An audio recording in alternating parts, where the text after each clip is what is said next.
Último bloque de Todos a la Cueva, la habíamos presentado antes y ahora sí estamos en comunicación con Julia Estrada, politóloga por la Universidad Nacional de Rosario, magíster en Economía Política por Flaxo e integrante del Centro de Economía Política Argentina. ¿Qué tal, Julia? Buenas tardes. Emiliano De Lucci, Cecilia Díaz y Gala Kreisler te saludan.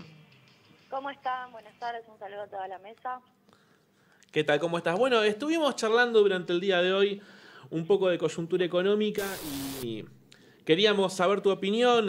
Quizás sería bueno arrancar por un tema que se habló mucho la semana pasada, el canje de Levax por letes, letes que pagan casi 5% en dólares de interés, que algunos analistas lo califican como un fracaso. ¿Cómo lo ves vos este tema?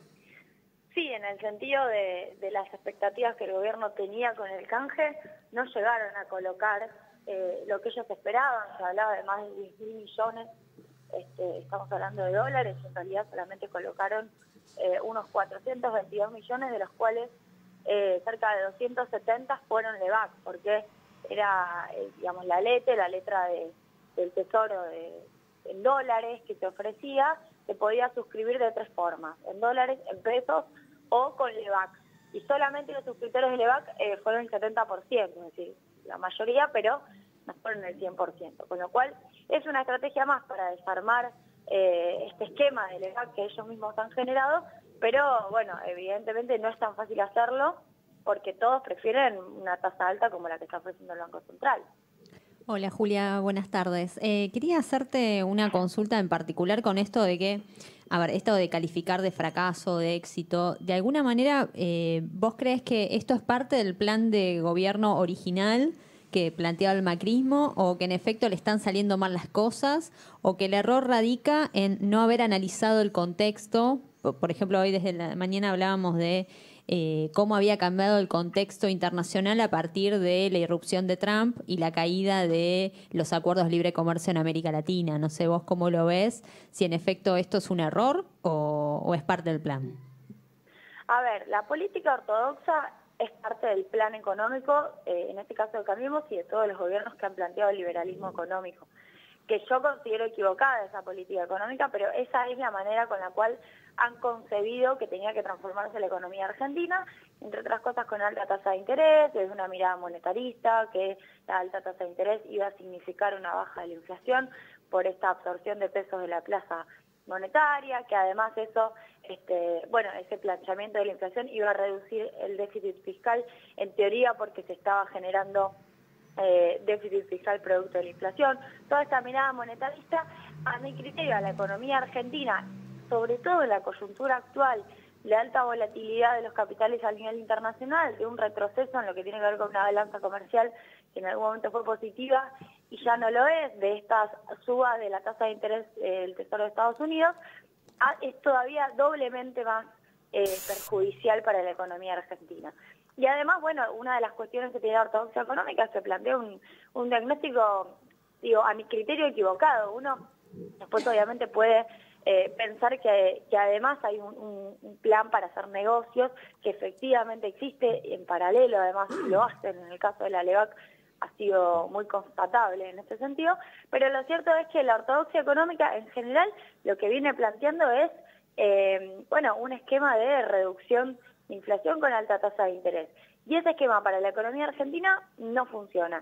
Y concentran sus principales preocupaciones en la falta de en la falta de pesos, cuando en realidad el problema es la falta de dólares. Nosotros siempre lo decimos desde la heterodoxia: se preocupan por el déficit, se preocupan por el gasto, pero nunca miran la balanza comercial negativa, la fuga de capitales, la baja inversión extranjera directa estructural de la Argentina, otras variables que consideramos más relevantes. Vos hablas de que que el plan de los gobiernos regionales liberales es este. Yo coincido, pero en función de eso quiero hacerte otra pregunta, que lo hemos charlado ya con otros economistas, pero nunca a mí me ha terminado de quedar del todo claro.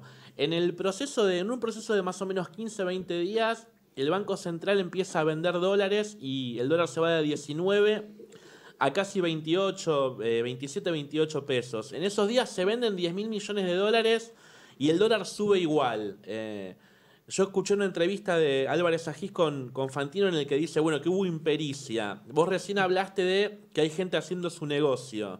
¿Son las dos cosas o es más gente haciendo su negocio que impericia? Y difícil medir qué porcentaje cada cosa, pero claramente son las dos cosas. Digo, en primer lugar, la venta de los 2 primeros días de la corrida del JP Morgan es muy sospechosa y es más que una impericia. Pareciera ser que le dieron dólares baratos a 20 pesos, además son sectores que después volvieron acá a la Argentina a hacer bicicleta en el marco de una tasa ya con 40%, con lo cual fue un negocio muy redondo para sectores, por ejemplo, del JP Morgan. Ahora, por otro lado, sí, nunca quedó en claro, esto es para que el gobierno en algún momento, cuando se escriban las memorias de Cambiemos, sepamos, nunca quedó en claro qué tipo de cambio quería el gobierno.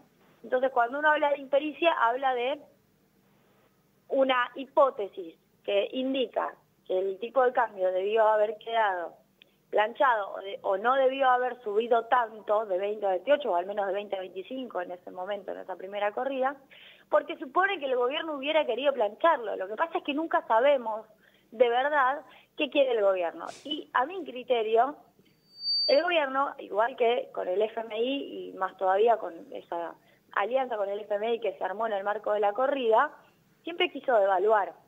Con lo cual la cuestión de la impericia claramente sí habla de un funcionamiento errático de la tasa, un funcionamiento errático en las intervenciones del Banco Central en la venta de dólares, pero lo que importa es el fondo, a mi criterio, más que las cuestiones erráticas, porque lo que te marca también es que ellos en el fondo sí querían devaluar y sí querían hacer que el tipo de cambio suba. Hicieron mal, sacrificaron reservas y esas reservas sacrificadas en gran parte, yo creo, fueron porque no supieron tampoco intervenir, pero una parte también consiguieron que algunos no residentes que tenían LEVAC se fueran con dólar barato, al menos lo de JP Morgan es un interrogante y no sabemos quién más porque la verdad es que las pantallas son ciegas y uno tampoco sabe específicamente el nombre y apellido de quien compró, precisamente porque no funciona así el mercado, funciona con pantallas ciegas.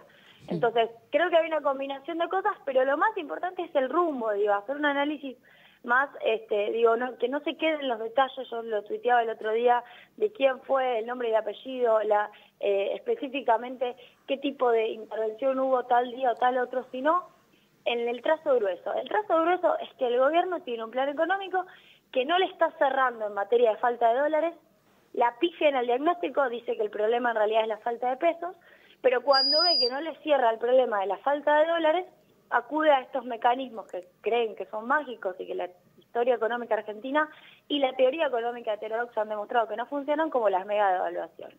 Esa mega devaluación intentó, yo creo, poder resolver el problema del saldo comercial externo, poder resolver el problema de la cuenta turismo, porque también es cierto que el encarecimiento, que Argentina sea más barato, también hace que sea más caro irte de viaje, y que resuelve de alguna manera licuando el salario real de los argentinos el problema del costo laboral. Entonces la devaluación para la ortodoxia económica resuelve varios problemas de un tiro.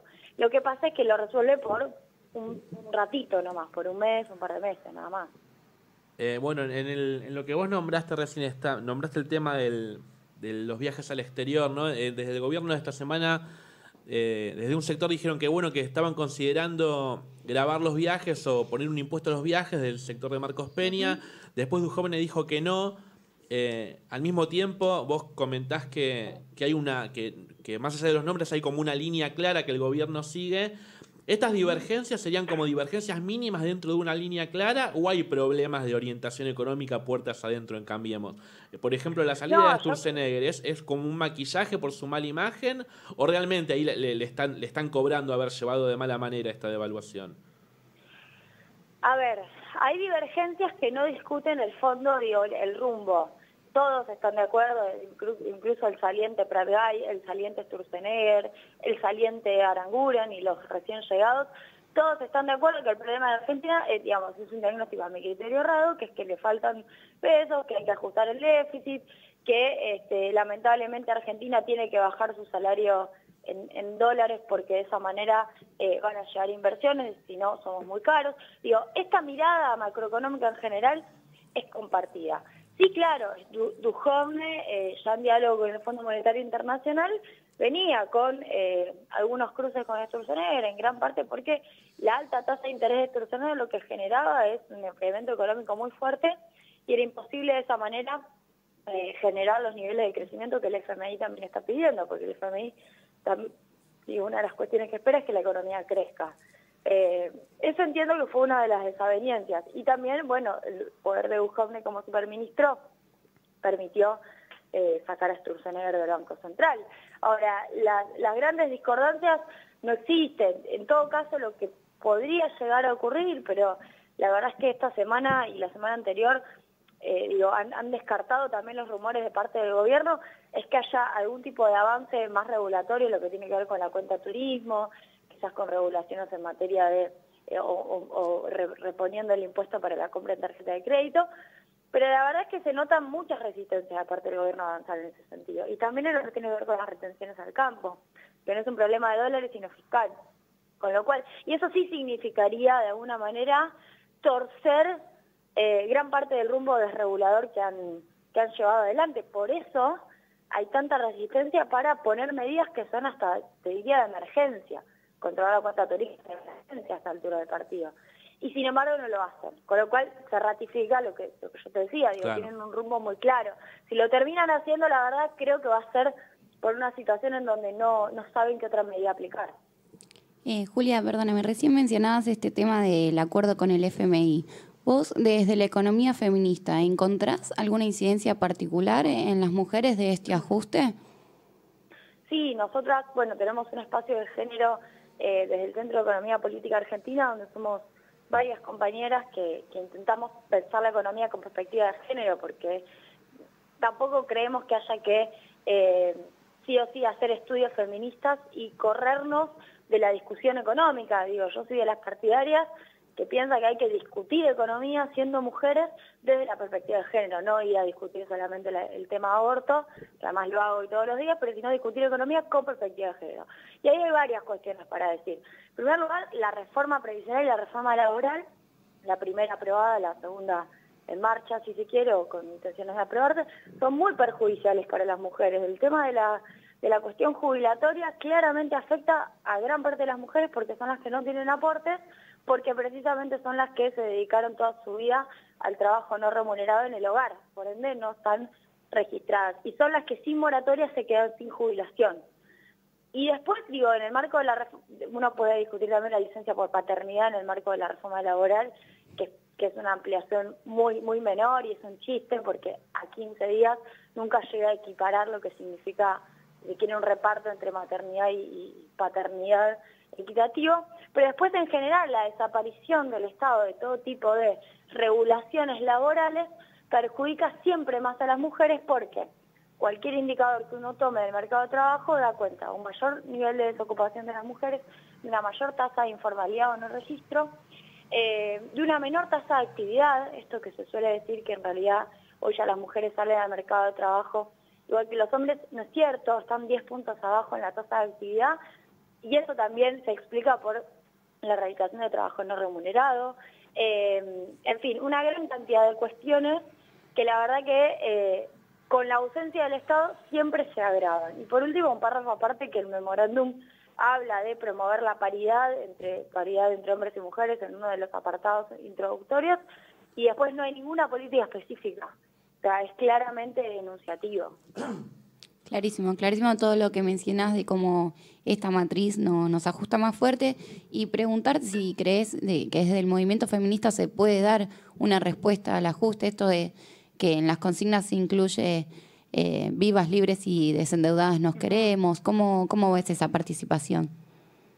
Bueno, creo que es muy complejo, que está claro que a veces la apuesta por la transversalidad, que es indispensable para aprobar, por ejemplo, el aborto en el Senado, para apostar por la transversalidad, muchas diputadas y diputados, y los que también estamos convencidos de que la discusión tiene que también ser económica, hacemos a un lado de la discusión económica solamente para que no se ofendan los que piensan que el feminismo tiene que ser amplio más allá de la grieta, por decirlo de alguna manera.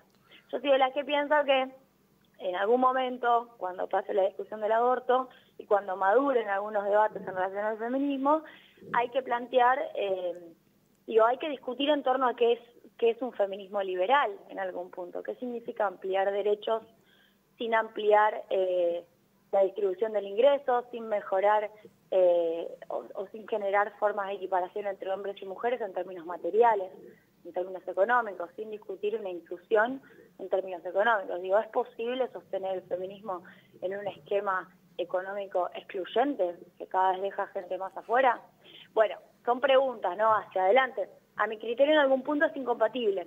Está claro que durante un tiempo, durante un rato, podemos generar cuestiones muy avanzadas como esta, como la del aborto, que ojalá se apruebe, pero en algún punto hay que ir al fondo de la cuestión.